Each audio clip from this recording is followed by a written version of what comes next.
G'day, my freedom-loving friends, and welcome to another episode of me finding out that I've left me phone not on silent yet again.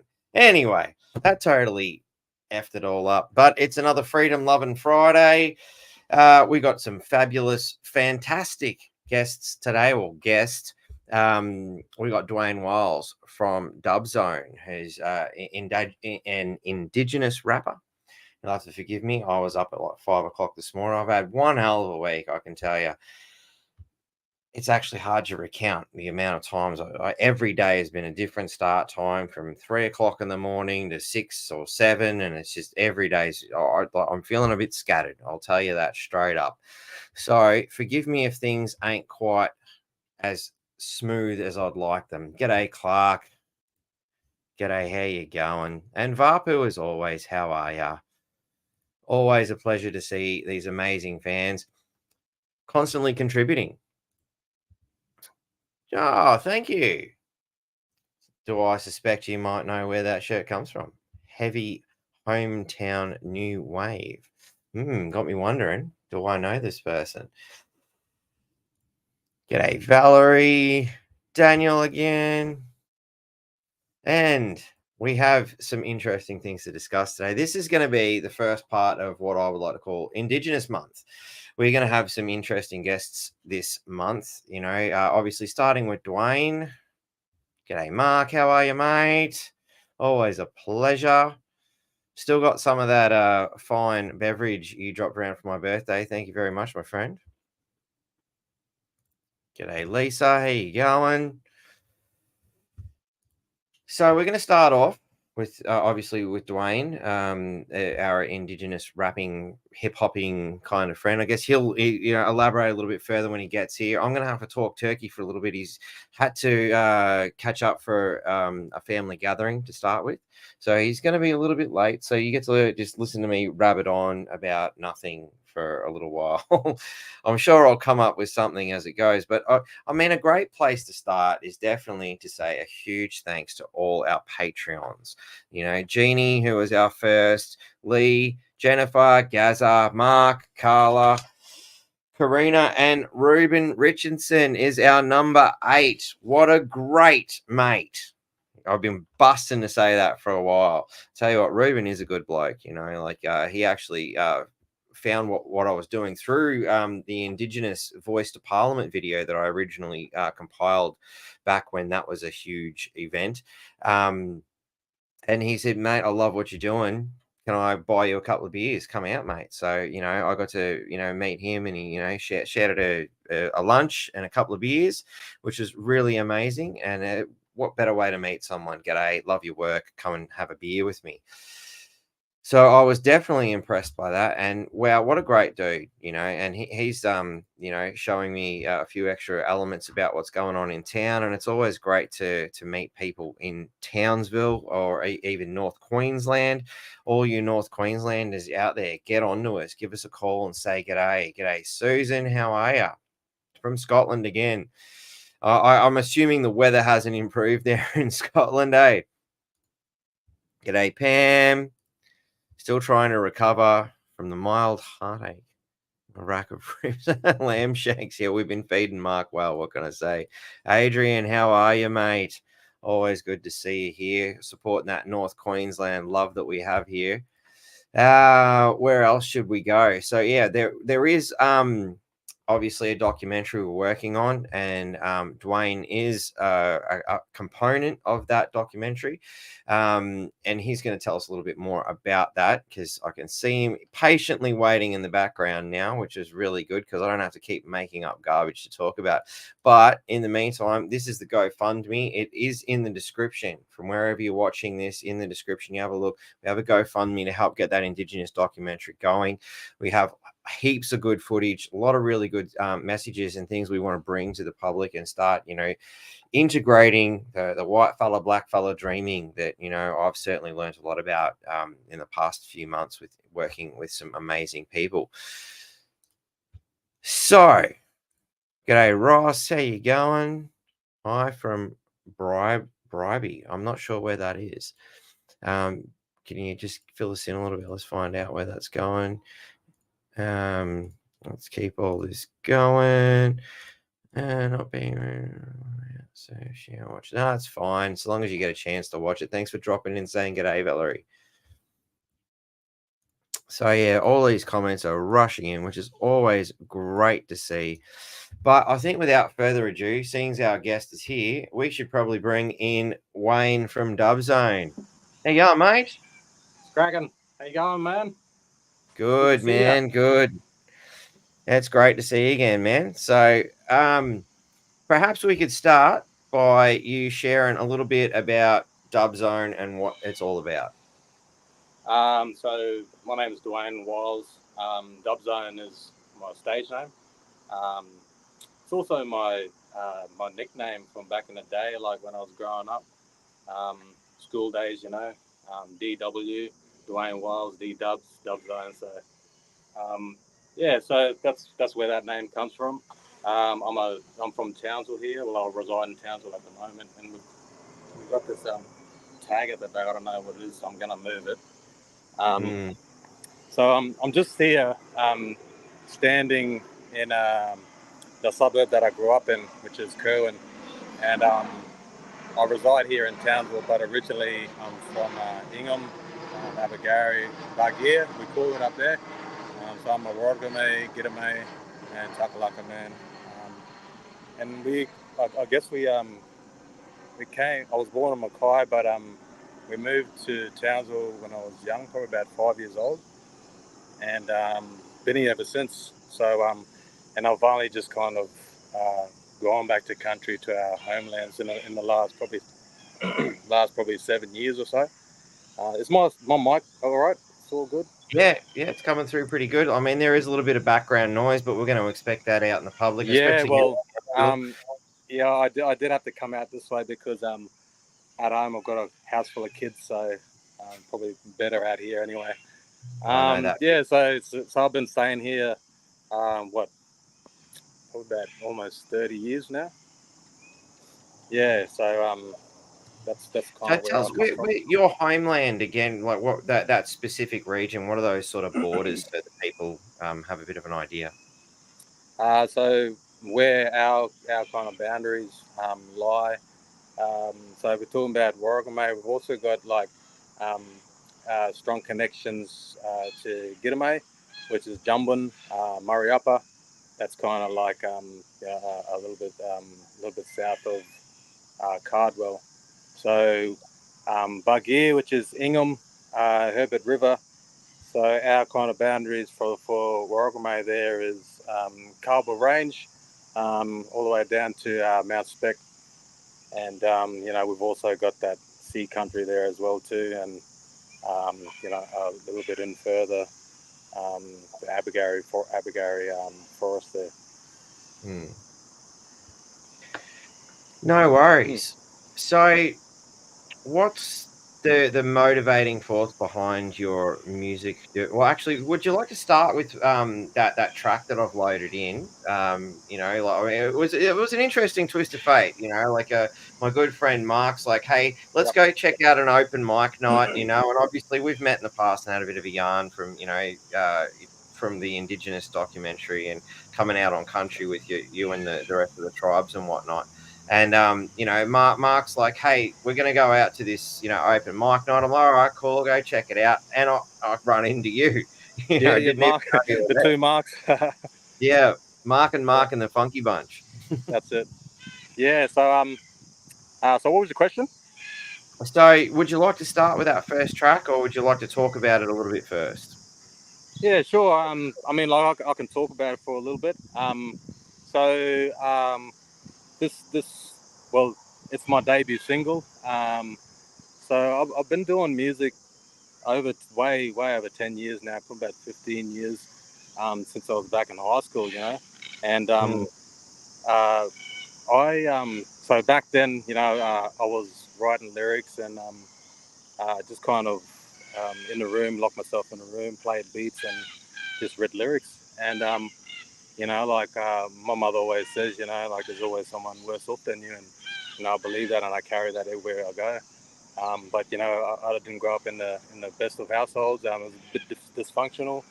we had a bit of alcohol problems there, alcohol abuse and drug abuse, and Mum went through domestic violence, and so there was that underlying, and so I kind of used music as a means to just self-therapy and just kind of write down the stuff, that I was feeling at the time, and my feelings, and all the stuff that I had kind of bottled up inside me.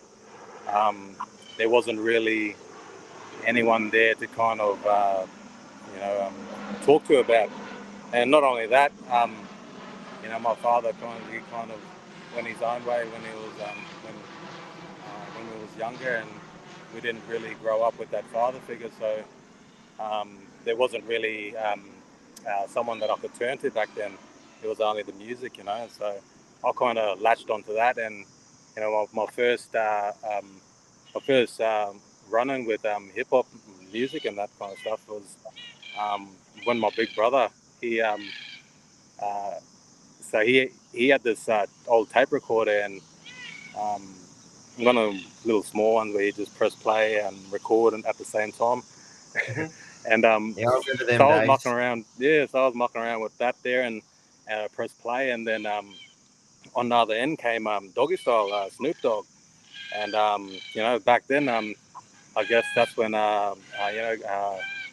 gangster rap started coming out strong and that, and you had your Tupacs and your Biggie Smalls, and you had all this East Coast West Coast stuff going on, and then Snoop Dogg come on the stereo, and I was like, whoa, what is this? This is crazy. It's like, I don't know how old I would have been, probably about 9 or 10 or something like that. I was like listening to this, I was saying, what the heck is this? I've never heard anything like this in my life, and I kept on listening to it and listening to it, and as I kept listening to it, and not only Snoop Dogg, but a lot of other rappers back in the day, like Tribe Called Quest, and um, I wasn't really one of those Tupac, Biggie type followers. I was more of I didn't want to be like everyone else, so I kind of gravitated towards Wu Tang and Mos Def and Common and Faramont and all these your Nas was a big one for me as well too. And so all these guys kind of shaped how I looked at hip hop and what kind of hip hop I kind of was attracted to. And so long story short, so I stuck with that, and then just listening to some of the earlier hip hop, it was about telling stories and about empowering the community that they were in, and also human rights movements and all that kind of stuff. So I was really attracted to that, and I was like, this is something that I could treat as a vehicle for what I was feeling, and for what I was, for what I wanted to say. Even though there was no one really there to hear what I was saying, I could put my feelings down on the paper, and um, and that was my therapy. So uh, going on years ahead, I was doing music, and I was doing gigs around the community and stuff like that. There, I was also done a bit of a stint down in Brisbane and Melbourne and that, and then I come back to Townsville, and um, yeah, I guess life happened. Me and Mrs.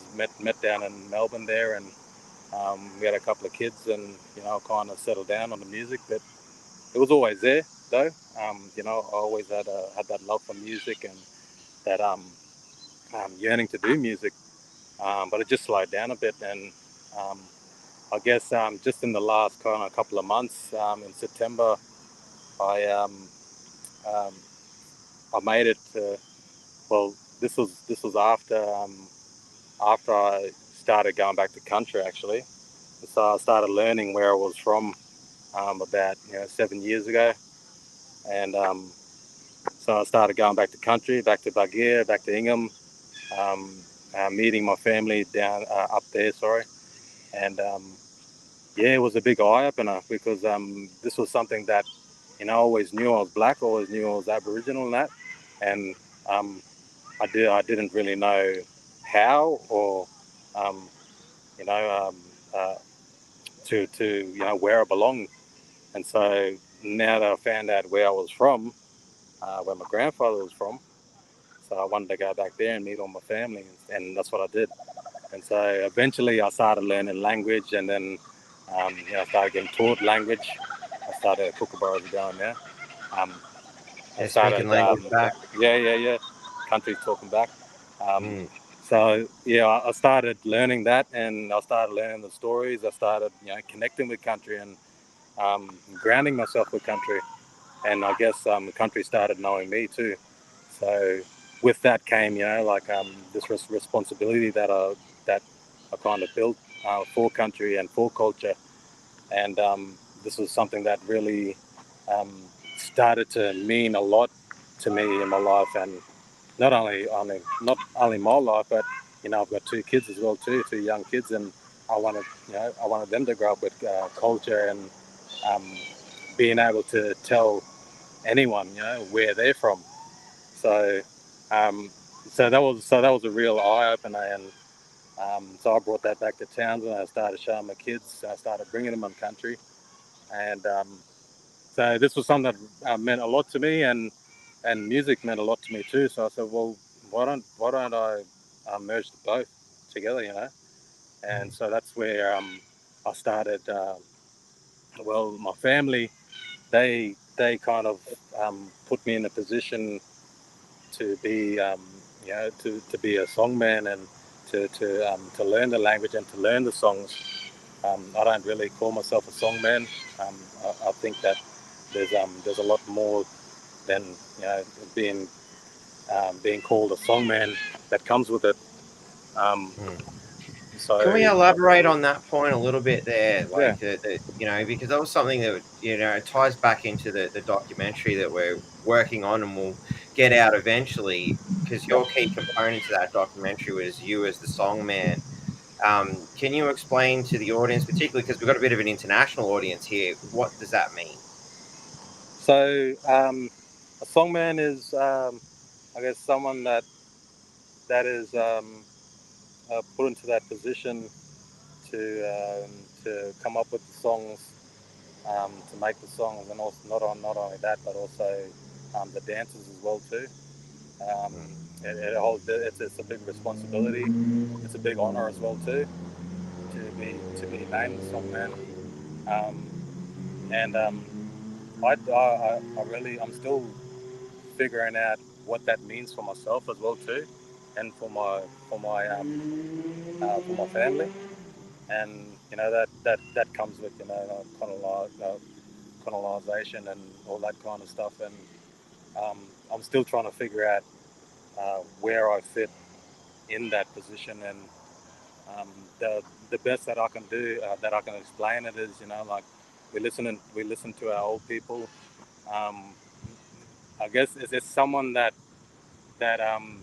your elders see something in you, or um, they can tell by looking at you that and by being around you, and that you're I don't know, like it's really hard for me to say, coming from my background, and what I've went through in my life as well too.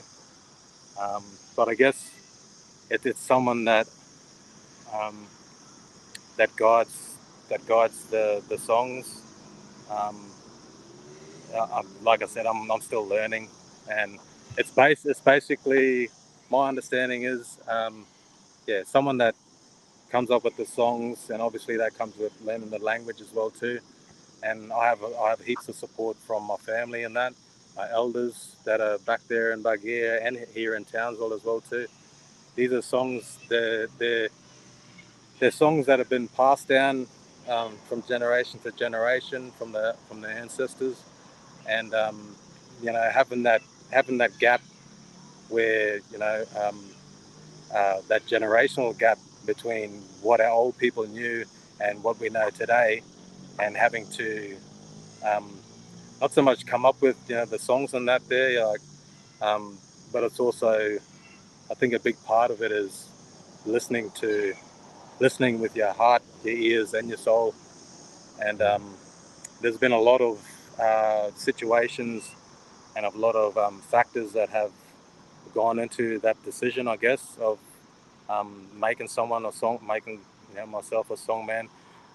Like I said, I don't consider myself a songman because I haven't been through law, haven't been initiated, um, and so there's a lot of things that kind of conflict what my idea of being a songman and their idea of someone being a songman. But yeah, But it's would it be basically fair to someone sort that of, I was like, guides the yeah from my observation, and correct me if I'm wrong, I mean, there was a bit of a period there, due to, the unfortunate circumstances brought forth from colonization, and there was a lot of things where your peoples weren't allowed to speak their language and weren't able to express themselves, that yeah you kind of, your tribe's finding itself, and exactly that kind of exactly got you in a spot where you're trying to rediscover what was already there. Was that correct? yep yes that's correct. It's yeah I guess it's a tricky one, and um like there some people might say, oh, he's just making it up and this and that. There we've got the language holder, Troy Whelan Wiles. So he grew up sitting amongst all the elders and that there, and he was one of those kids where like you're all sitting around the elders and that, and this kid come up there, yeah, go over there now. Adults are talking. Don't listen to us. Go that way. And he was one of those kids that wouldn't listen, and he'd just stay Mm, there. So he got all that knowledge from the old people, and just listening and being there, and being a hard as he was, they was like, all right, then come on, they gave him and gave him that knowledge. So um, yeah, it's real tricky when you're coming from just 7 years or 7+ years of learning language, and then being put into that position of being a songman, which has a big responsibility. It's not only coming up with the songs, also the dance, but it's I guess it's someone um, that they see as being a leader as well too. mm. Um, so Do yeah, you think that it's your desire to, sort of become a musical through the rap that you've done for, how many years have you been sort of rapping for, or hip hopping, or whatever the accurate term for that is? probably over 10 years, eh? Yeah. Over Do ten you years. think that might have, I'm 40 right now, so probably even more than that, eh? yeah, Like I was doing it when I was in grade 8. yeah. Yeah. So it'd be fair to say a good 20 odd years. Actively in the community about 20 years. Yeah. Yeah, yeah. So do you think that's been some sort of like a driving force for the tribe to say, well, he's already somewhat musically, inclined? Do you think that's I what sort think of got him going? yeah, I think that's it as well too. Like you see, I think they see something in me um, that kind of aligns with that responsibility of being a songman. Yeah. Because you wouldn't go to a mechanic and get them a job as a as a stage Should producer or something like that. yeah.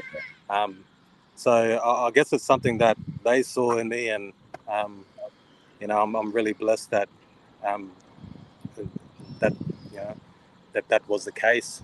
Mm. Yeah.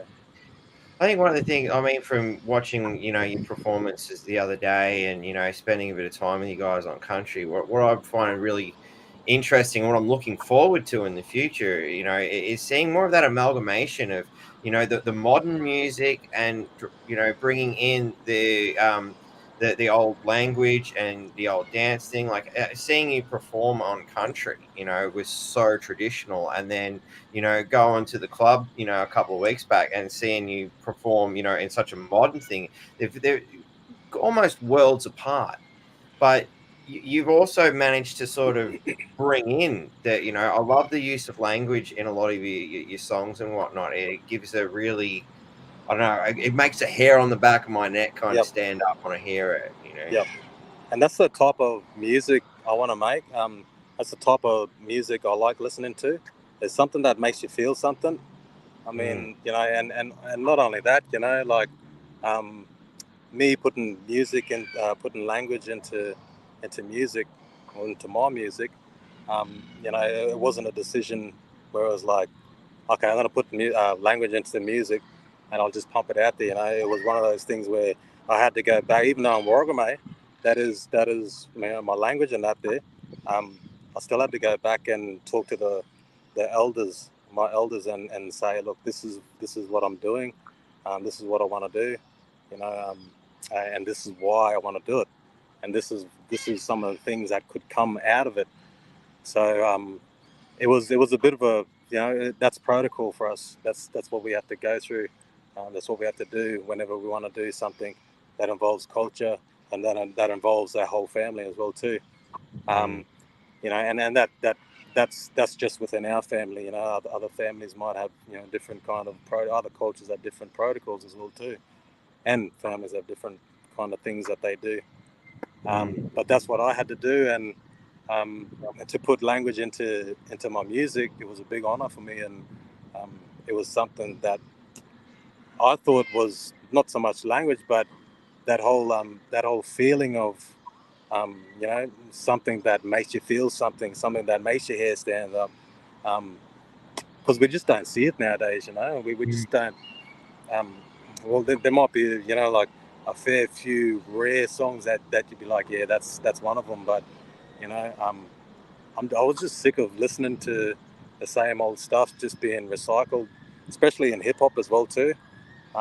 And you know, like I said, hip hop for me has done a lot for me. You know, it basically saved my life, and Mm. to have um, to have, you know, all of this music kind of come out and put hip hop down, you know, and make, you know, make women degrade women, and swearing, and you know, all of the stuff that you know, you probably think is cool when you're about, you know, 12, 16 years old, and you grow Yeah. up. You know, there's something that needs to change. You know, there's something that needs Mm. to change. If you're still listening to that when you're about 40, like my age, then um, you know, like, and not only that, um, I'm really sorry. We got the planes going over. Yeah, it's a bit Um, loud, but it is what it is. That, you know, it's how it is when you're on the fight path.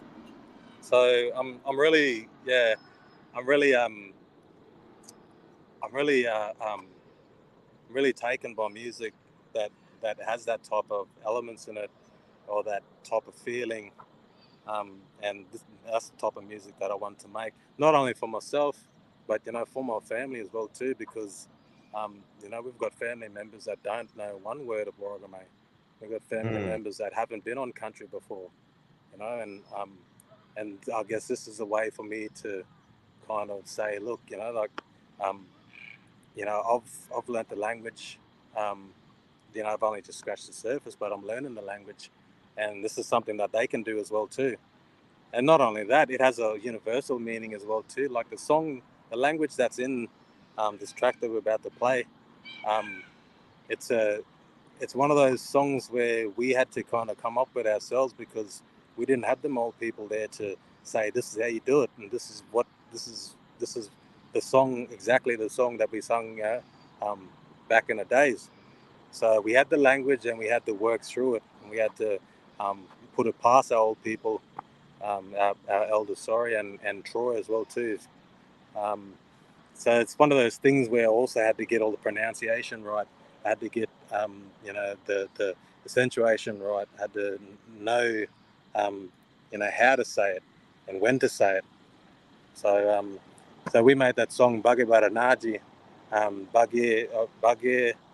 Bagi Baranaji. So Bagi is Ingham, Herbert River, Bara is belonging, and Naji is country, so belonging to Herbert River.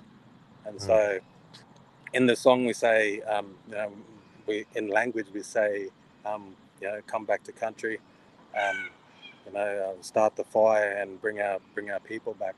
So it's basically welcome our people back to country. So Yeah.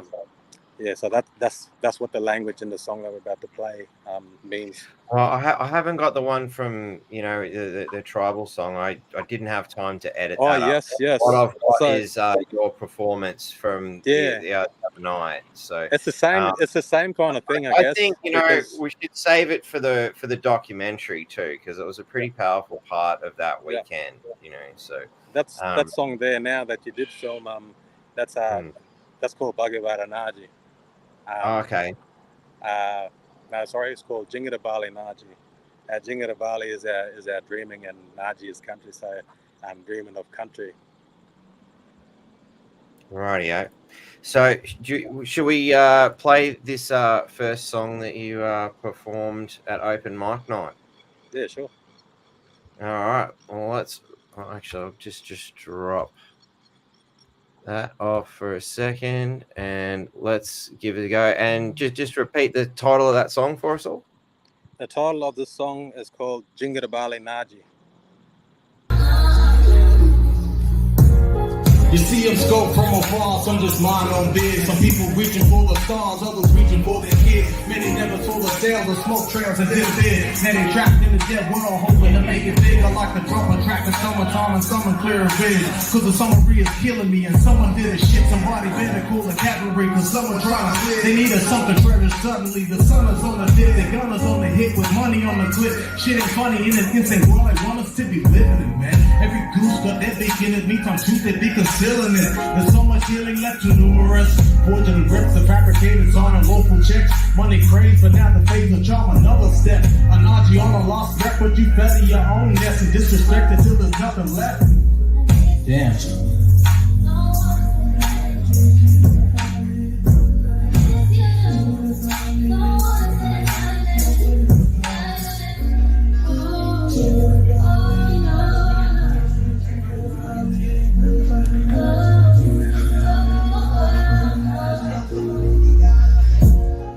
People something on the streets and seeing through the depth. Now evil hunters on the beach, they say choosing a check. Deceitful people run a mile without walking a step. Now all I ever thought I needed was feeling consent, man. Until that cool breeze hit them, the party to death. Give me that tool, squeeze, sentences, give me the rep. I pay my respect, do real quickly for the braver heart. And shine a light, made us all. Divine, I start to play my part, man. Get set, blessed to liberate. Purposely stay in a safe. Emergency will inundate the media with no escape. The life was not a dream today, but never done a seen away. Seen away. It's too late for me to bring the pain away. But off I ended any blatant day. Gone to gone, I won't put my mind stay straight on lay away. We always knew a place where we could stay to elevate. Determined for determination. For them to delegate the hustle for our people to assimilate.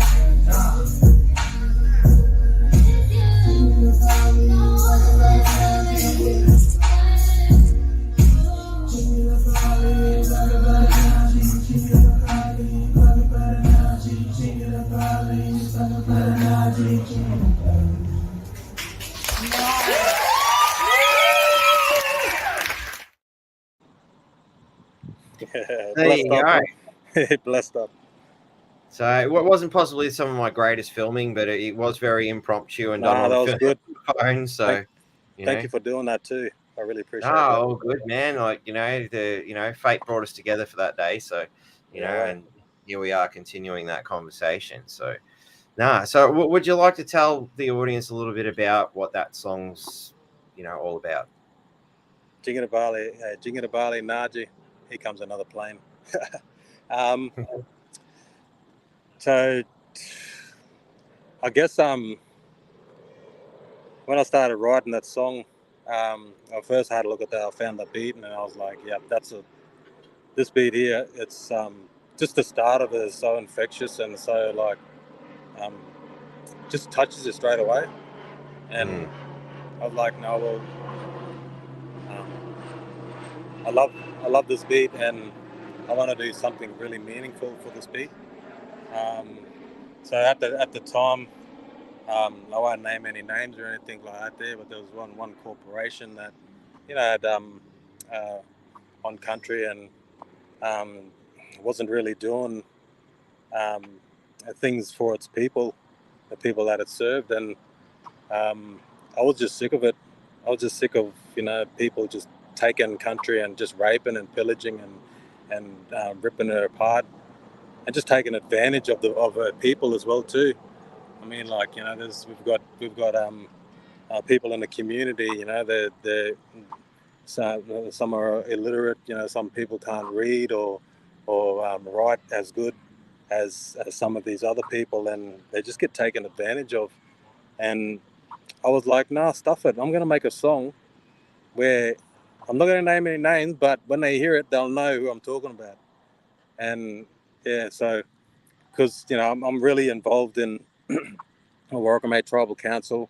I'm really involved in our family and culture and all that kind of stuff. And I just and we do need more young people coming up in those ranks as well too, to stand up for country and to stand up for culture and whatever we do.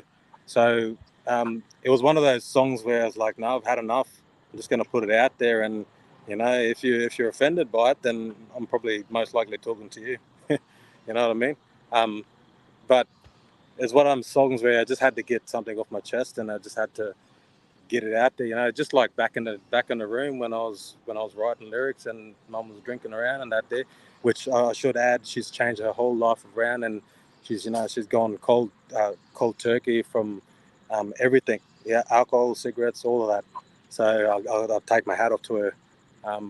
But it just took me back to there too. yeah. You know, It just took me back to that place where to that place where I had to talk about this with myself and to get it off my chest, which kind of every time I hear it, you know, like my hair stand up, and I've heard it over probably a million times now, but it's like that when you're a musician. Like it's I think it's one of the most challenging parts is like you got to listen to your own shit over and over and over again, especially when you go into that recording studio, you know, and I'm my own worst critic, so it was good that I could put that across myself, and I've come to a point with that song where I'm like, you know what, that's perfect just how it is. You know, there's nothing I would have changed about it. There's nothing I would have swapped around or did to that would make it different. It's there, and like I believe everything happens for a reason. That song happened for a reason. Us meeting on country happened for a reason, and these are the things that that I hold dear, and that all the things that are the things that I like to put into my music, and put into not just my music, but into my thoughts, into everyday thinking, into what I do in life. Everything. So it's that keeping that positivity in your head, and projecting that out and manifesting that good stuff to come back to family, or to come back to anyone out there that really needs it. So it looks like we got a bit of a fan base building here, mate. Looking at some of these comments, we've Kale Barty's tuned in right at the right time. Compliments of Kate. Kate's somebody who's come on the channel here to talk about UFOs and Sasquatch and all those other interesting things that we've had a conversation about ourselves. And she's an actual legitimate scientist, so she can actually fix the science behind it. So hello to everyone out there. Thank you for tuning in.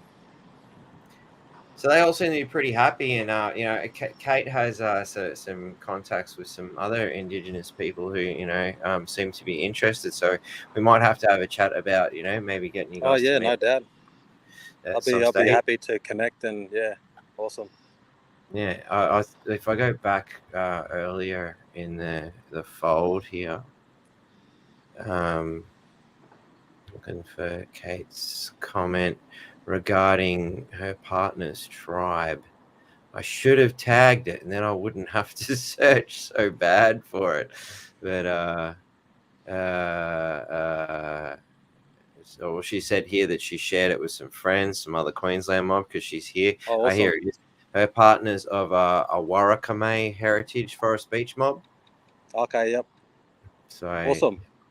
Yeah, so maybe we'll sort something out there. You know, we're all here in town, and we can make some things happen. And of course, Mark here's got a studio, you know, and here's a prompt opportunity to remind the public out there, anybody who wants to put some freedom music together. You know, Mark and I have opened a package, you know, for a free recording and a free lyric video.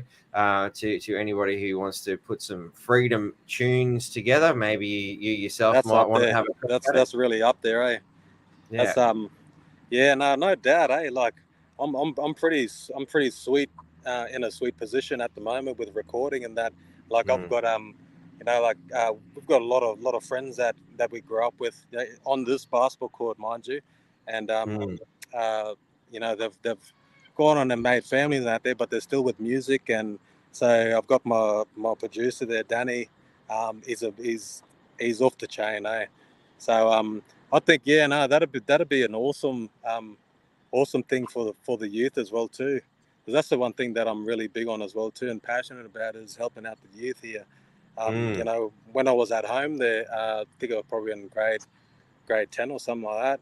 You know, I built my little homemade studio in the lounge room, and I got a cupboard, knocked the shelves out of it, stuck a mattress in there, and bought this you know, condenser microphone. And what I was doing was just recording the guys in the community, you know, the guys in my neighborhood just down the road to Barrow Street. And you know, everyone knew that as, you know, we'll go there and record and this and that there. So now that's an awesome opportunity. And one of the things that I found back when I was growing up was you know, opportunities like that and resources like that, you know, was the main thing that kind of held me back from doing music and doing what I wanted to do. So if that's available to the public or to the community and that there, that's some awesome stuff. And I know a lot of talented kids here in Townsville. You know, Townsville has a bad name for youth and that there, but you know, it's not until you kind of dig past the surface and past the you know, the news and everything, that you really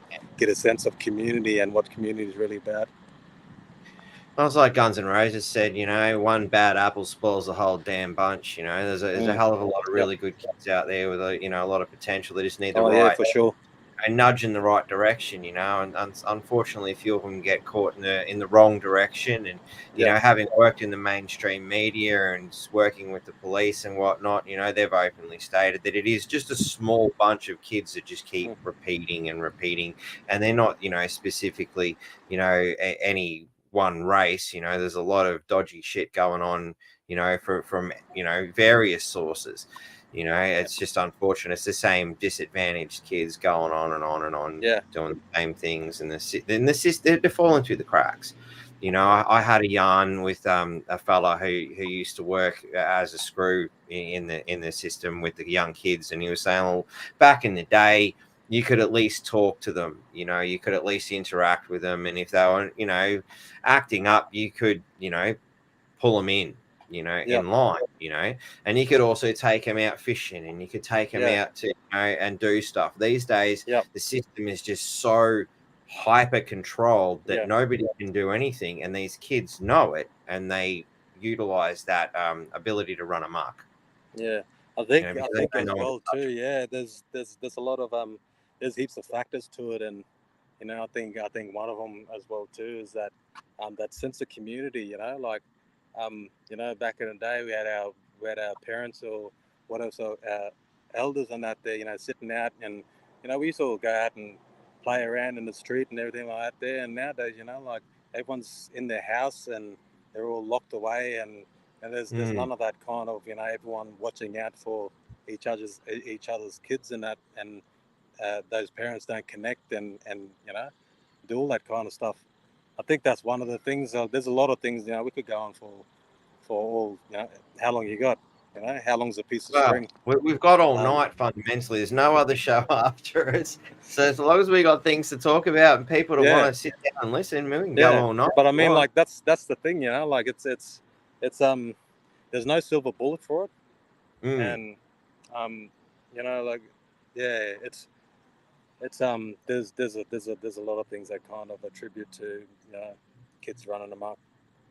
Yeah, one of them, boredom as well too. Like we used to come here, we used to come here and play basketball. We used to have, and not like people that actually care about giving these kids something to do. We used to come here in the basketball court, and we used to have I forget the name of the company or the organization, but they used to come down here and do sausage sizzles and put on like a basketball tournament 3-on-3. And we'd have all the kids here, like all the people from the neighborhood used to come from far and wide just to come here and watch the 3-on-3 comps and have a feed, have a yarn and play touch football on the field out there. And I think there's there's not much organizations doing those kinds of things anymore. Which I think would be for instance, I had a friend who was saying, hey, he wanted to put on a sausage sizzle for the homeless, and council basically gave him a big long list of all the things he needed to do, all the paperwork. You need food handling certificates and all. I just want to cook sausages for people. Like, why can't I just do that? You have all these institutions getting in the way of people helping. And even at one point I did a little bit of work with Senator Malcolm Roberts of One Nation, and a couple of indigenous people approached him saying the Labor government and the local council keep stopping us from trying to help our own kids. We want to grab these kids who are in trouble all the time, take them out on country, teach them their the culture and our way, and that what they're doing is not the right thing. And then also work with the parents who, may have, their own issues such as, and, not specifically, but, alcoholism, drug abuse, and, or whatever other issues they may have. But to work with the kids in one way and work with the parents in another way. But again, government prevents them from being able to do these things. And I think the Labor government took the original proposal, which was for them to sort of take everybody out on country and work on things for, I think it was about 6 to 8 weeks. Don't quote me. I'm just sort of taking a wild stab, and that was a long time ago. And then they rewrapped it and gone, oh, you can have 3 days. And they're like, what are we going to do with 3 days? How can you teach anybody anything in 3 days? Like, it's not a forklift course. We're teaching to drive a forklift here. We're trying to change their whole perception of the world. You can't do that in 3 days. No. So it was interesting that that I found like members of the indigenous community approaching members of One Nation, because the standard left government, being Labor, wasn't sort of reciprocating. It's sad, isn't it? All these are the things that we're trying to change, and it's very hard. Like I said, there's no silver bullet to it. No. And like to me, I see our current government being a big issue there. There was another person on a similar day. I'll try not to be too specific, because this particular person was very afraid of local council. In the sense that what they wanted to provide was, sort of a sporting relief system to, again, disadvantaged children and whatnot who could be potential offenders and stuff like that. But they found they were being blocked by the Labor government, and the local council, because they are tied in. Jenny Hill and our Labor representatives are pretty much all living in each other's pocket. That's about as fast as possibly be. And if you don't do things their way, then you don't get to play. And he was saying that they keep blocking him from trying to do things unless he sort of signed up to their way of doing things. And he's like, unless they have some sort of hand or involvement in it, then it's not really it's not worth it, them getting involved in it, is it? Yeah. Well, they seem to want to control the system. It's like, it's okay to help people as long as you do it our way. And I think our governments, that are again trying to control that sort of system, from my personal experience. It's okay to help people so long as you do it our way, and you pay all the fees and you jump through all the hoops and do things. You're not allowed to go out and do things on your own until we've ticked the box and said it's okay for you to do so. Make sure our logo's on there as well too, and definitely shout out to us. Yep. Yeah, promote our political party wherever you can, you know. Yeah. So yeah, which again, to me is very counteractive to what we should be doing. You know, well, It's why can't people counterproductive just as help well. people? Yeah. Yeah, very counterproductive. You know, in one hand they say they support this and they support that, but you know, so long as you do it their way, which is a bit rough. Yeah.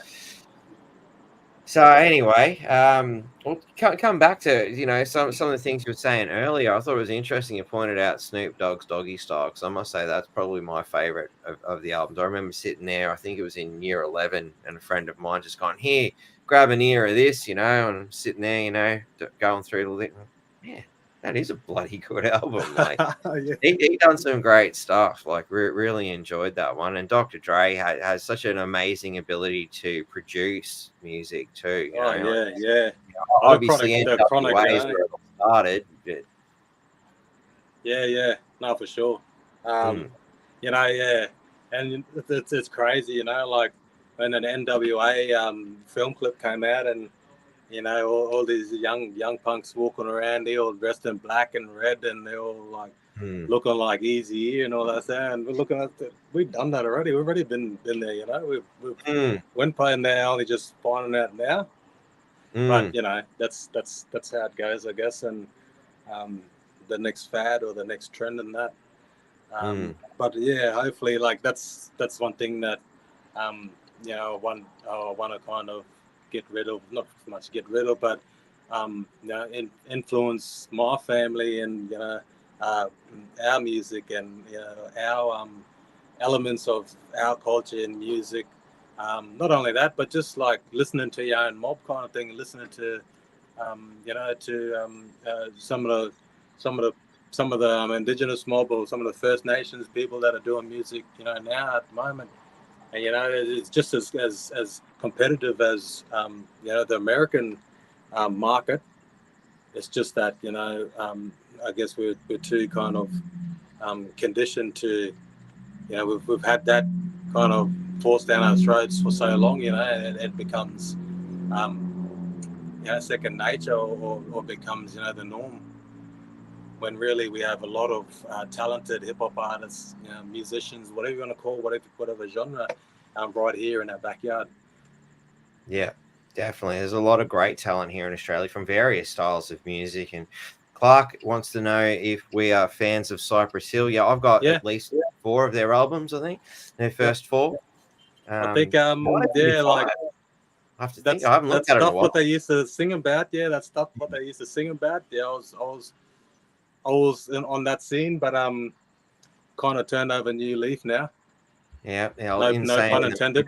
No pun intended. No. Yeah, no, totally get it.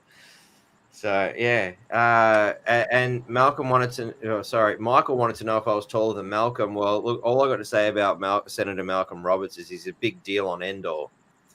And that dude is a very short man. And yes, I think just about everybody's taller than him. And Hilltop Hoods. He said Hill 2 Hoods, but I'm pretty sure that's a typo because O and P are right next to each other on the keyboard. So yeah, definitely Hilltop Hoods, very good. Actually, have you? What was it? Another a Melbourne band? Oh, I've gone blank. Lyrical Commission. Have you ever heard them? Lyrical Commission? No. Where they're from? Melbourne. Yeah, Melbourne band. Next, when you get a chance to pop round, man, I'll chuck on one of the albums that I've got here. Yeah, right. It's you know, definitely about as brutal as rap sort of gets. You know, yeah, right. They're not one to play for the kiddies. Yeah, cool. You know, but they actually got Chopper Reed to come in and do a few words with them too. You know, yeah.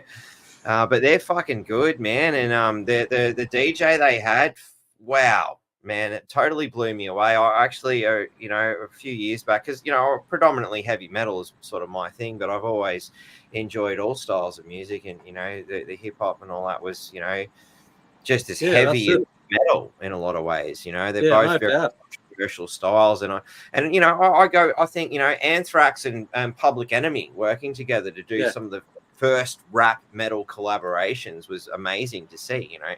So I was always a big fan of that, and obviously that sort of evolved into things like Biohazard, and then into Limp Bizkit was probably the one who really sort of made the rap rock thing very popular. Well, but one thing I also listened to Rage Against the Machine as well too.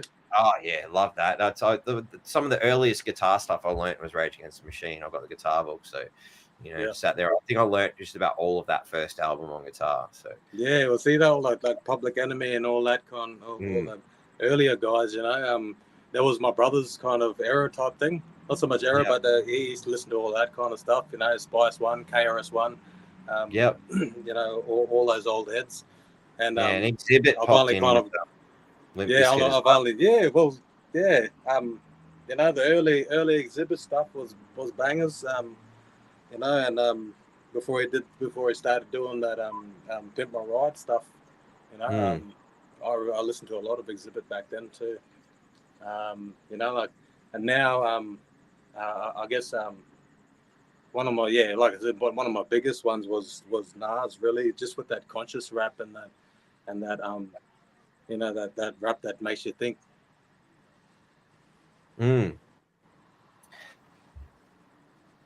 There was a point I was going to make, but we wandered off to. I can't remember what it was now. But yeah, like I mean, I guess I've always liked the blending of constructs too, and that's one of the things that kind of really attracted me to what you're doing too, is that the blending of the indigenous sound with the modern rap kind of vibe, and maybe in time we can find a place for my guitar in there. Maybe we'll see how we go. I didn't only just grow up with rap. I grew up with reggae. I grew up with, like you said, I grew up with some metal. I grew up with funk. I grew up with the old funk. I grew up with country. I grew up with pop. I grew up with all sorts of genres, because that was the music that my family, my mum and all my uncles and all their friends were listening to. Was running around the yard, and that was was still doing all that kid stuff, and that was still listening though. But I think that when you listen to certain music that you've never heard for ages, and it also comes along with the memory as well too. There's a memory attached to that music that you play. Always takes you back. Really like, and it's also just that nostalgic feeling of being back as a kid. I chuck on John Farnham. My mum listens to John Farnham and the Bee Gees, and Sam Cooke and Otis Redding and all that kind of stuff. Just when you hear them, it just brings back I'm back there as a child now, and just gives you that those feelings. It's awesome. Definitely. Did you want to maybe have a look at that second track that you played at the what time? What about, are you able to put Canary in a Coal Mine on? I reckon I could possibly muster that up. Let me just load up Spotify. And if I move the microphone into the correct position and because the second song on that video, I end up getting my other younger mate there, getting him on stage, and it was his first time on stage. But he's been doing a little bit of raps, only in backyards and all that kind of stuff, at parties and that. He's never really stood out on a stage in front of a crowd, before, and it was a little bit stiff, here and there. But after the second verse, he got into it.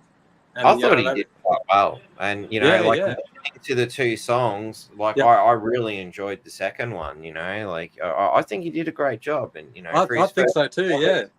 And again, the twist of fate of being able to capture that first moment too, Yeah, it's awesome.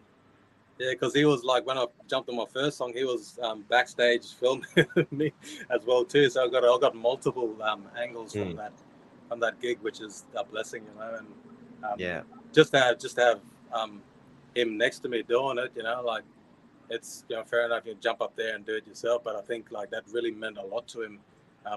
For me to bring him up there, and I'm blessed to have him up there as well too, and backing me up and on a track together. So I'm going to take him on the 23rd, I think. 23rd is the next open mic, so I'm going to take him again. I'm just going to keep on taking him. I've got 23rd of January for anybody. January. Yep. in the North Queensland region, and where it what was the name of the venue?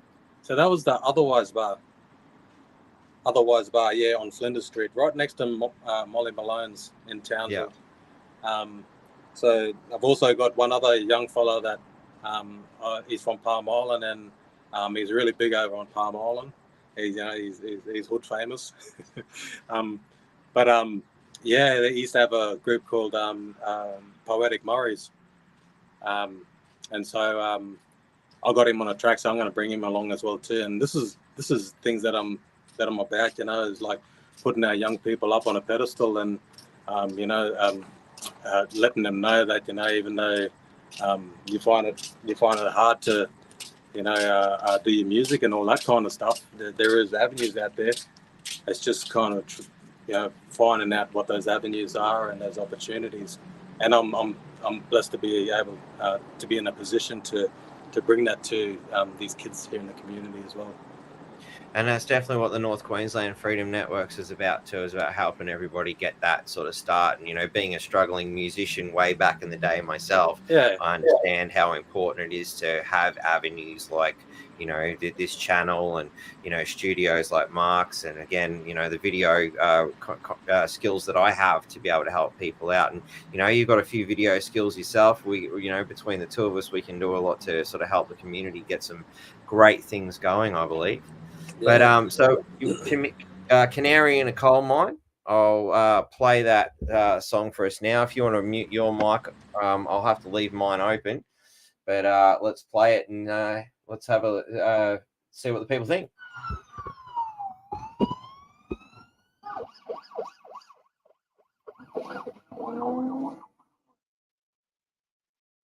Jingida balina ji abumijana ji abun mindigai baget barana ji baget barana ji jingida balina ji abumijana ji abun mindigai baget barana ji. Over 60,000 years we've been in this place. My elders have told stories of seeing the winds change. Now it's the new world of suffering and pain. It's a wonder that I'm here to rap about it today. It's my mindset straight to get ready for it mentally. Cause life is so hard in the 21st century. Pushed to the brink with taxes and a our force lost dollar won't let them everything. Don't let them up and drink, cause they know how to get wild. Reminiscing on how we used to do on the king side. Sometimes I sit and think about the old days, but I wouldn't have my fence, and now to me it was an old face. Hard to see the light when you're low paid. I took a job as a father, now I'm shining like a gold chain. I lay tracks like a soul train. I'ma pave the way for the young and old and came mama. Yeah, I walk a mile on this fine line, projecting lights out to like canaries in the coal mine. Burning down in these low times, trying to provide for my family, but these devils try to co-sign. You feel the levels of these dope rhymes, receive the knowledge of this game through the pain, watch the whole rise. Play the heads, mothers upside, ain't playing this necessary for canaries in the coal mine. My line is strong, my people's good proud. Ancestors trade routes, they're giving me the strength, so I see without a doubt how I always stay great. Never made it. Walk through a crossroad of lost souls. Right by my side, I had to pay the toll. Had to show my John route to the right road. Damn near had to strap up and go. Now I feel let me back in the culture without going digital. We need more originals, classic elders, spirituals, seen on TV, no ridicule. I'm black, I see life a cynical, but if you get over that bridge, we can live like a burial kid without hate in the heart. I'm making a start down, shaping the heart. I'm faking this rock. Let's go. Let's go on the side. Projecting lights out to like canaries in the coal mine. Burning down in these old times, trying to provide for my family, but these devils try to co-sign. You feel the levels of these dope rhymes, receive the knowledge of this game through the pain, watch the whole prize. Play the heads, buckles upside. My name is Mr. Devil, canaries in the coal mine.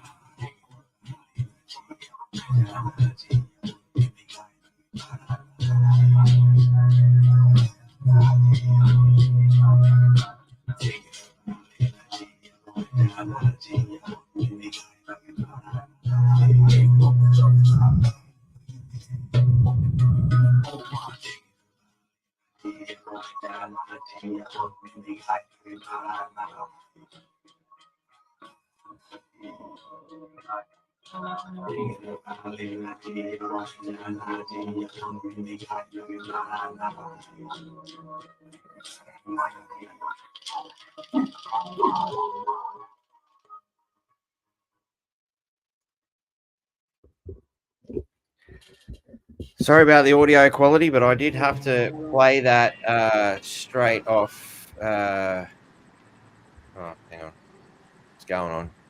Awesome. So yeah, that was obviously played through my computer speakers, and through the Zoom. It's about as good as you're going to get. A $400 microphone through about $1,000 worth of speakers. It's not exactly the ideal way of doing it, but you're not going to do much better, I think, with it. I could probably help you with that. Yeah, look, I think the best way would be for us to put up a lyric video and actually render it out and then post it through, rather than me holding a microphone to speakers and whatnot. Not the best scenario, but that's the best I can deal with in a short. Hey, let's just do this sort of scenario. That's it. So, yeah. Some things are just better just going with the flow. That's it. You got to make it up as you go.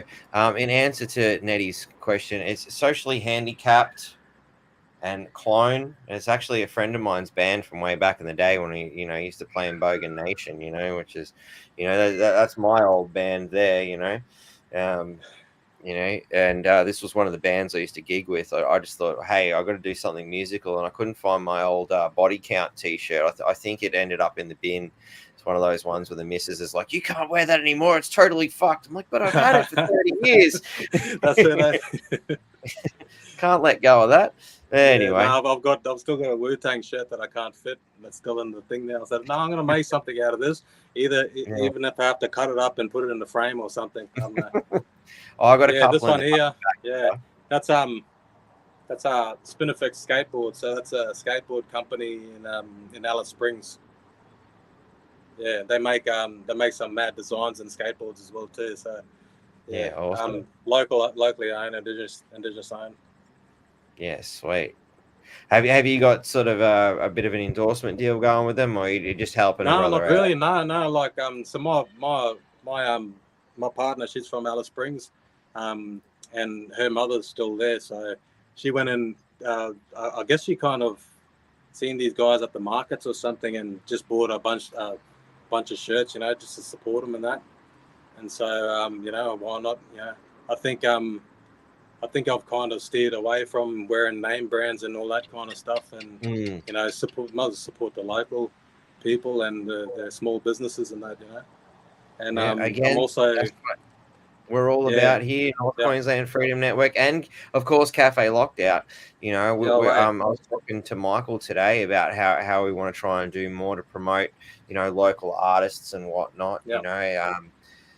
I don't want to say too much out of school because we haven't made any major decisions yet. But we definitely want to, sort of do something. Let's leave it at that for now. So I mean, we're already doing that by providing this space, but we want to take it to another level. So everybody watching, whether you're watching it right now or in the future, watch this space. We've got some pretty exciting things to bring forth, as we create the new world the way we want it, rather than sit around and go, somebody needs to do something about this. Well, we took Michael Jackson's advice and took a look at the man in the mirror and started to make the change right there.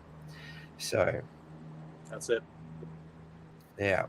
And anybody else out there that thinks they can do something to help contribute to the Cafe Locked Out and the North Queensland Freedom Network community that we're trying to do, build, by all means, just shoot us an email. Facebook's another way of doing it, but like if you contact me via this email address, and again, if you're an artist and you want to get your tunes out there, even if you've got a painting you want to get out there, art comes in so many different forms. Drop us a line. Let us help you. Help the community. That's what we're all about here. So, did you want to play that other track, mate? The second one with your mate. Let's do it. Let's do it. So I quite enjoyed this. And what was this one called, mate? I didn't really have a title for it. We just called it The Grind. The Grind. the grind. Yeah, like I wanted to make a song that I don't know, and it wasn't finished yet, so I was just prototyping it. But I wanted to make a song where I could show a bit of versatility, and not only that, but so the beat is really modern. It's a modern hip hop beat, that ones that you'd probably hear in the club or something like that. And I still want to lace it and finesse it with that traditional language as well too. So it was kind of an experiment for myself to see. Okay, so I had what kind of reception is this going to get? So and you recorded the finished product. So. So would you say this is kind of a beta version? Is there still like enhancements and improvements to be made? Yeah. It's a beta version. After the second chorus, it kind of goes into this kind of chant where I say Nyuro Waba, Nyugi Juwara, and that's everyone get up and dance. So and then I've got like some stuff in the background there, like a radio voice and that kind of stuff, but. It was an opportunity for like we spoke about it before, but as you are when you're a beginner, you kind of you just get caught up in the moment and things just kind of in one ear out the other. But like I said, he did an awesome job there. Hey Nugs, my other little brother there, and it was an opportunity to get the crowd going. I think he did it actually. I think that everyone started clapping and everyone started going on with it. So and I panned the camera to capture that moment too. Yeah, you did too. So let's jump straight into it, and we'll dissect it a little bit after. I'd like to bring my brother up on stage here, A Nugs. A Nugs grew up with me in 417 since we were small, and he's still. All right. Let's go, Adam. Everybody, this is the first time performing here on stage. Give him a round of applause, please. This one's going to be a little bit more different. People think that you can't do any club banging stuff. But I can. But, I'm feeling to be versatile. Yes, giddy up. There we go.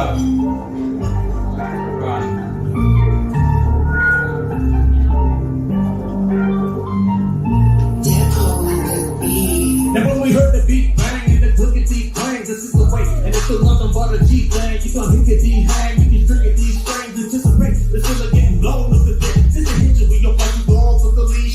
Keep it going, momentum up on my roll on these streets. Amplify a little like dogs with the leash. I'm trying to be one with the dingo in the valley of sheep. I'm so fast at the moment, baby, on the alcohol and hit the corner off the case side. With baby mama's on it in the DC, y'all. I'm gonna take them all as Harry Cultures. That Harry got his orders, they gon' have to deal with them. Brazilian warriors, so let the teach us something daughters. Cause it's on line calling, on that D is still falling. Two stay balling, who's about the truth now? You gon' talk for him. Get the misery, better be ready. And I'm with top of every other negativity. Energy, every time I take a shot at energy, I make enemies. I never let the devil get in the video. If I do, be the enemy. Misery, better be ready. And I'm with top of every other negativity. Energy, every time I take a shot at energy, I make enemies. I never let the devil get in the video. But if I do, I'm on a mission and it was written that I'ma start kicking hard, hitting the soul, kicking, lifting the hard, lifting large, ripping, taking teachers that hits it, that old is and this is some contrast left, the old living. Lesson from the stars, shine light in no position, just bright, equipment position, take flight. Your intuition will guide us to position, yes, manifest the recognition. We find people forth like clinician. I'm on board with the one, no politician.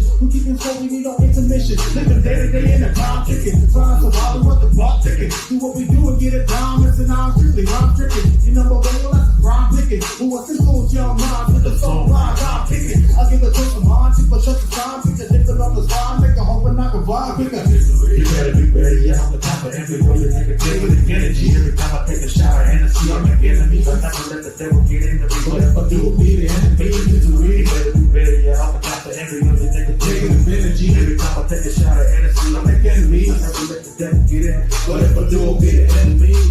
You're the wild, I'm gonna get you what I. You're the wild, I'm gonna get you what I. You're the wild, I'm gonna get you what I. You're the wild, I'm gonna get you what I. You're the wild, to get you what I. You're the wild, to get you what I. You're the wild, to get you what I. You're the wild, to get you what I. Yeah, come on. Come on, come on, come on. Yeah. Now put your hands up. Put your hands up. Make it hands up. Everybody, make it clap. Yeah. Clap. Come on. One time. Yeah. Clap. Yeah. Clap. Thank you very much, everyone. Otherwise, fucking grand up for everyone. Thank you. Yes, sir. Oh yeah, don't forget to check the ABC like Canary in the Coal Mine.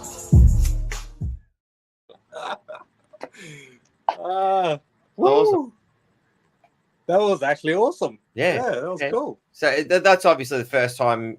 Like, did anybody else show you a recording of that, or is that the first time you've seen it? Yeah, I did see it. That I kind of just went through it, and then I was like, oh, because I'm a kind of worst critic, but I'm looking back at that there. He did an awesome job, and he was just stoked, man. Like, I rang him up. I rang him up about a week after that, and he was still up here. Hey, he was still up here with. He was on a high about it, and he was like, "When's the next gig? When's the next gig?" And I was like, "Yeah, that's it." He's got a taste for it now. Yeah, that's him. Yeah. So I'm really proud of it's a pretty hard thing to do. I'm sure just about everybody can sort of reflect back to a primary school moment where the teachers pushed you out in the stadium. Yep. You have to perform something, or you have to do your written speech or your spoken word, whatever it is, your oral presentation. Sure, I think, and nobody enjoyed doing it. Like, I mean, I remember sort of sitting there praying that the oral presentation. Keep your head down, and she won't pick you. Yeah, I just hope she's sick today. Please don't please make sure she's sick tomorrow. I don't want to do it, And then, years later, I become the lead singer of a band. Who would have thought? But I think, like, you always get the butterflies, eh? And I think if you don't get those butterflies, then you're not doing it right. Well, that's kind of what I always say. Like, once upon a time, people had asked me, like, do you get nervous? I'm like, yeah, fucking every time, And I figure, and I always said, if I don't get the day I don't get nervous is the day I've stopped caring. Yeah. That was kind of the way I looked at it, because I cared about what I did, I always wanted to make sure it was good and that everybody was happy. And, obviously you don't want to make a dick of yourself. That's always, the big fear that, you fall off the stage or something silly will happen. But, a couple of words and that. Yeah. Yeah, which I've done many a time. I've had to ad-lib and just make something up because, oh my God, I can't remember. I've just gone mental blank, whatever. Just scream something. Nobody will notice. It's heavy metal. So, cool. But yeah, like, it's a big thing, for him to step up, on stage for the first time. I think is always a big thing. It's really hard to sort of to make that step, and but once you've stepped out on that stage, then you've got a secondary moment. That secondary moment is, do I just stand here looking stupid, or do I continue this path? You've taken that first step. The next step is to put the performance on. I think that's where he's at now. He's like, because he's got the footage. He's got the footage that someone in the crowd sent to me, and I sent it to him. So he must be looking at it like, I do it as well too. Look at it, and it's like, he must be like, well, this is what I'm thinking. Like, this is what I used to do. I'd look at it and it's like, I could have done this, or could have done that. But it just gives you more drive to do better, and to just to force yourself out of that comfort zone, I think.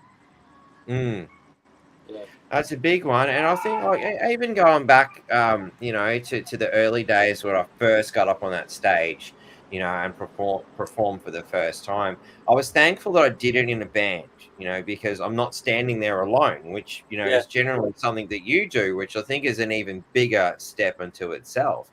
And, when I started taking music lessons or singing lessons, one of the hardest things, although I'd performed in a band or bands several times, mostly just playing guitar and whatnot, I'd taken that step to being a vocalist, and then to stand in front of a crowd and perform by myself on stage singing, I'm like, wow, that's a whole nother kettle of fish. I'm not just the musician in the background, I'm now the centerpiece and the only piece on the stage. So, I mean, How do you how did you go through that sort of motion the first time? It's quite confronting, and I guess it's oh, I'm just trying to remember my first time performing. See, luckily for us, back in the day, we had a surf lifesaving club. Surf lifesaving club was run by Timpus, and they were doing open mics. So we had these open mics where we could just go there and just practice, and we could make a fool of ourselves, you know, if it happened. You know, we'd be in that safe environment where, like, you know, people would just be clapping and cheering you on, and, you know, giving you more motivation and more courage to get up there and just smash it next time, you know. So and it was also not only that, but, you know, with your peers and everything. I think that's where you get your most kind of daunting experiences, when you're actually around your peers, and you know, I know dudes that that have massive talent, awesome talent, you know, behind closed doors, but once they step out, with their friends or something like that, they're just like, I don't want to do it, you know, because it's thing, you know. But once you get past that, and once, like, that if you have that safe environment, I think that does a whole world of good, as when it comes to standing out in front of a crowd that you don't know, or standing out in front of a crowd that's, you know, it could be one person or a couple of hundred people. I still get those butterflies, but it's that, I think it's that confidence that you build going through that open mic, or your peers, or backyard parties, and telling your lyrics, that you build that confidence to get up there. And once you get that confidence, you know, it's just kind of like a walk on a park. And there's also tricks to it as well too. Like, you know, I never used to look at anyone. You know, I never used to look at anyone. I used to just focus in on one thing and do it like that, you know. But look then, like, exactly. Or just, you know, look down, as we saw, you know, our brother Hey Nugs there when he first started rapping, you know. But that all comes part and parcel with the gig, you know. And I feel the more that you do it, repetitiveness, it you know, takes you out of that shame zone, and into something that, you know, like, you have more passion for once you hit that point. I think, like, there was a secondary moment for me that really challenged me, you know, like getting out there and performing, particularly like backyard parties. It's usually your mates, and, you know, your mates are generally going to be pretty nice to you, and even if they gave you shit, you know, that it's just tongue in cheek, you know. But you know, and I got out and I'd performed to various different places and whatnot. But I think the biggest one was I did a support gig for this band Vanishing Point at the Hi-Fi Bar in Melbourne, and I think I can't remember what slot we had, but it was pretty. It was either the band before or the band before that. And I walk out onto the stage, and it's a big professional stage, you know, like, you know, international bands play at the Hi-Fi Bar, you know, so it's not just some shit kicker pub, you know.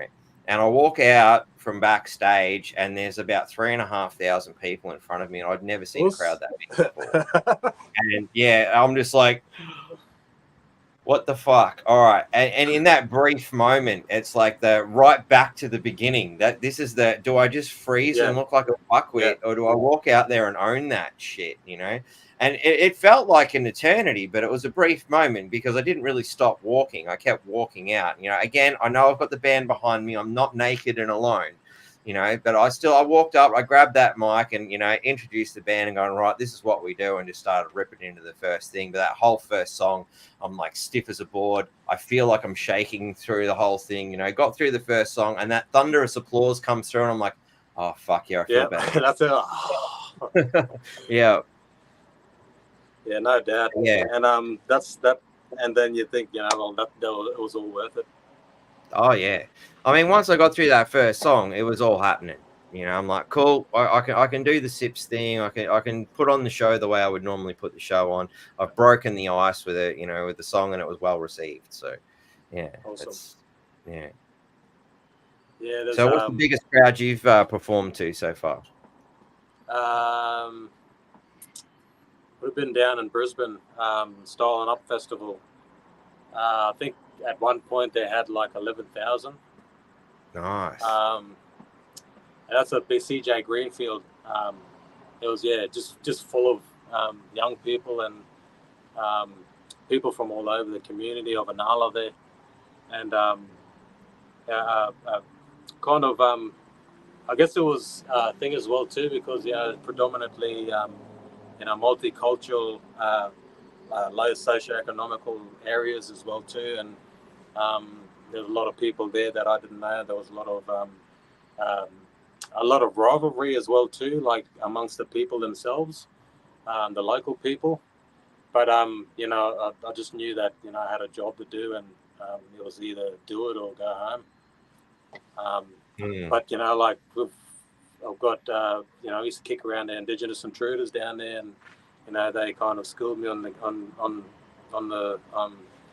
whole situation, and but yeah, like 11,000 people was probably my most.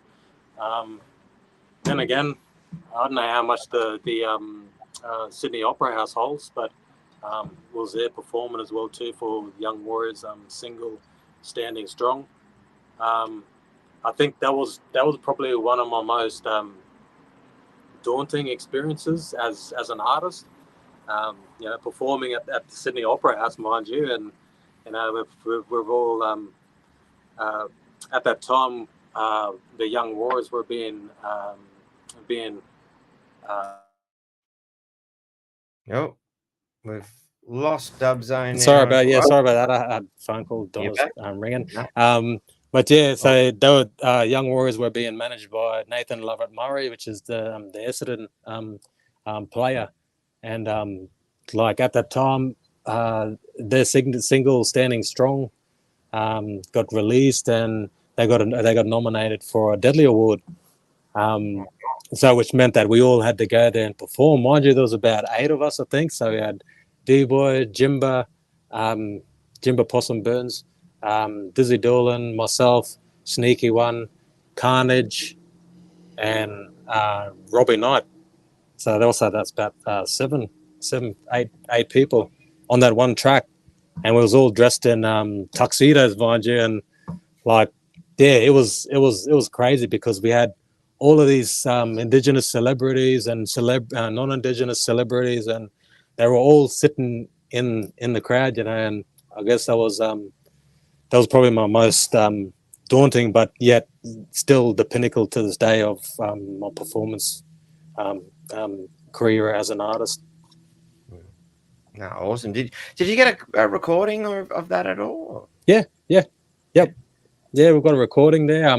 Also, I seen it on SBS, and I recorded it on my camcorder. So then I just chucked the music over the top of it. Yeah. Because I don't think anyone filmed it or was couldn't find it anywhere. So I was like, nah, stuff it. I'm gonna keep this as a keepsake. And it was awesome. It was an awesome time as well too for myself and the Young Warrior boys. They're from Melbourne originally. They're from Alice Springs, but they just showed us all love, and even their fan base, the Melbourne Knights, and everyone just came together, and that's they had that camaraderie and that brother sisterhood there. So yeah, and it was really cool, and I kind of that's up here for me. Yeah, nice. Or maybe when we get you back on the show, we'll be a little bit more prepared, and we might see if we can drag that one out of the archives for the viewers and whatnot. Yeah, for sure. Yeah, sweet, man. So, remind the audience again, when's your next performance for those who are in town, and if not, buy a plane ticket, come up and check it out. That's him. So the next performance is at the Otherwise Bar on Flinders Street in Townsville, and that's on the 19th of this month, January. it's called the event itself is called Freshly Squeezed, put on by Otherwise Bar, and it's myself and a few other. I think we've got like about 6 or 7 artists that are jumping up on stage and doing their thing, from hip hop to other stuff as well too. So that's going to be the next one, the 19th of January at Otherwise Bar in Townsville, and then of course we've got Survival Day, 26th of January. That's going to be at this, I think it's at the Strand Park in Townsville. 26th of January, Survival Day. So I'll be jumping up, and hopefully then I will have I'll have some dances as well too. So there won't be just me myself. There'll be some dances to kind of give that extra element of visual element. Not only that, but just to back myself up, and so I'm not feeling so lonely on the stage. And also, and also like making the song, make a song as good as it can be with that traditional element and traditional movements and dancing and all that kind of stuff. I've been busy. Yeah, man, I've been busy. I've been busy locking in gigs. So there's also one other one that I'm really excited for, because this is something that I've never done before. It's called and I've got to give shouts out to Jackie Bisson for linking me up with that. It's called Stories in Song. And so what Stories in Song is about, it's about, the stories we hear through songs. But this time it's not going to be any backing tracks. It's not going to be any instruments and anything like that. It's just going to be myself. And there's a couple of artists as well too that are doing the same thing on the same day. But it's going to be myself and a pianist, a grand pianist, and that's all. Wow. So that's going to be really interesting. I'm excited for it. It's also going to be held at a retirement village. So Carlisle Gardens. It's the what is it called? So it's on the 18th of February at Carlisle Gardens, the Carlton Theatre, and that's called Stories and Songs. So if you're around that area, if you have some grandparents in there, tell them to come along, because promise you it won't be as hard as that last track that you played. So I've got a bit of work ahead of me to kind of finesse that and to make it listenable. But the song that I'm going to be performing is most likely Canary in a Coal Mine and Jingada Bali Naji, the one with the predominantly piano in the background. So I reckon that's going to be an awesome one to film. So I might have to get dressed up for that one. Another tuxedo, you reckon? Oh, I don't think I've got that much money, but we'll see what we can muster up. Hey, look, I found some great stuff in the op shops. I'll tell you what, like one of my favorites, I got this beautiful green suit that I wear with a purple shirt, gives a sort of reverse Joker sort of look about it. I think I paid about $30 for it, and I got in Salvation Army, I think it was. So, you can find thanks, Zelda. Yep. I think I just replying to one of the comments, Zelda. I think that's it. I think it's gonna be good, and there's a lot of support behind me and the other artists as well too. So just something new and something to and it's that that bridging that gap between generations as well too. I feel that's it's just as important as the young people as old people as well too.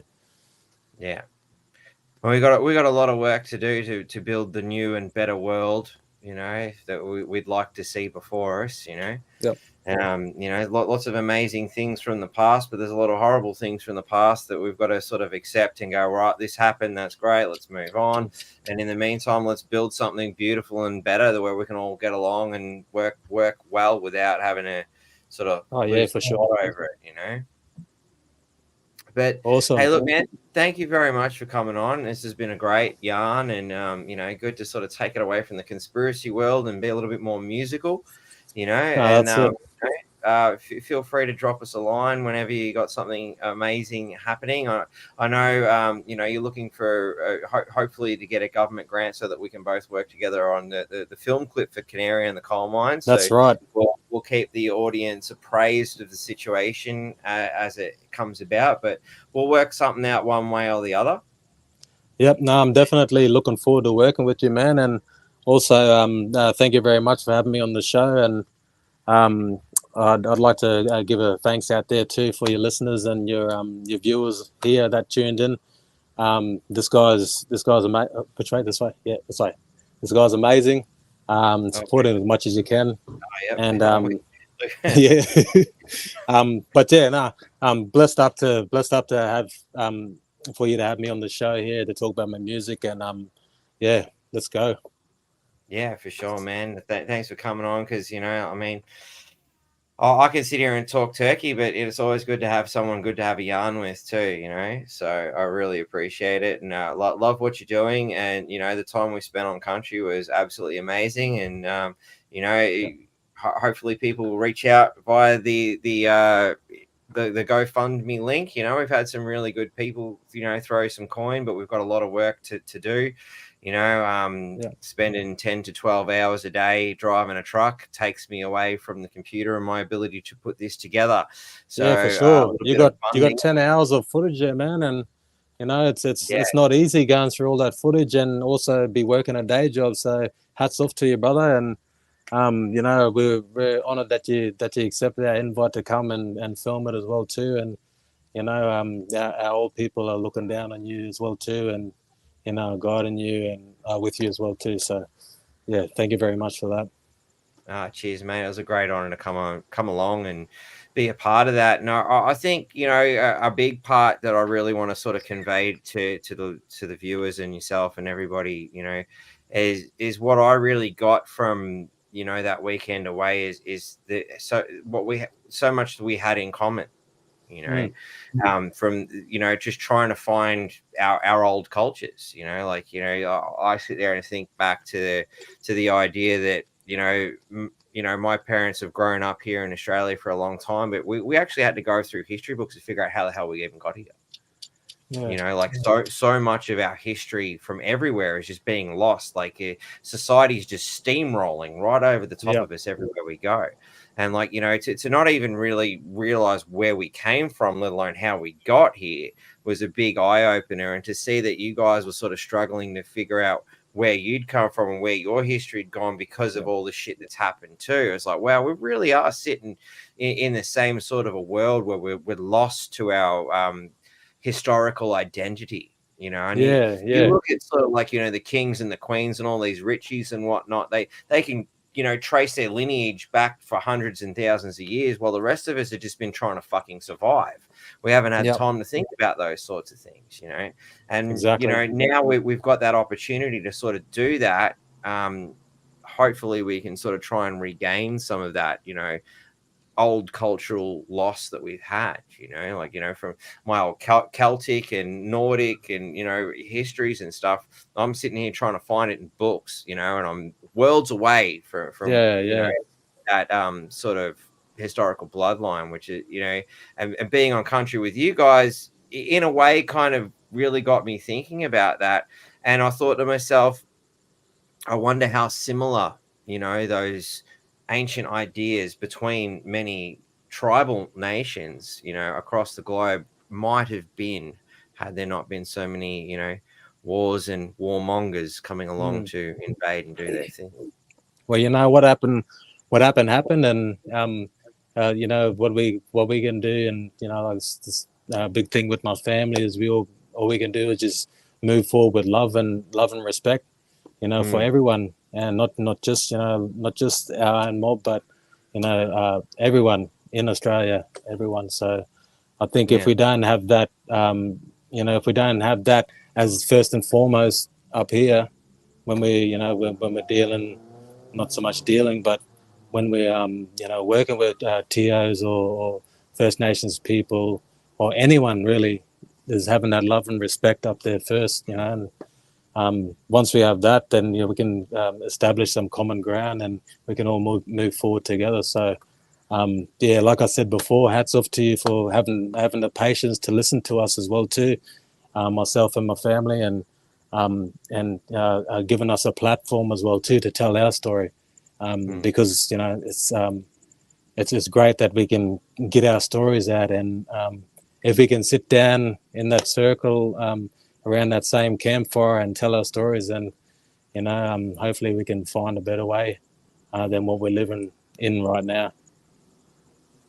I have no doubt that we can do it, my friend. And yeah, anybody who wants to, drop a couple of bucks in that GoFundMe to help us do that, definitely appreciate that to all our listeners and viewers. Thanks heaps, mate. It's been an amazing yarn, and I'm sure we will catch up for another one in the near future. No doubt. Love you, buddy. Love your work. Love you too, man. And yeah, thank you all very much for watching. I will catch you on Sunday for Fail of the Week, part 12. So until next time, stay free as best as you can. Help out your brothers and sisters wherever you can. And I will see you Sunday. Ciao.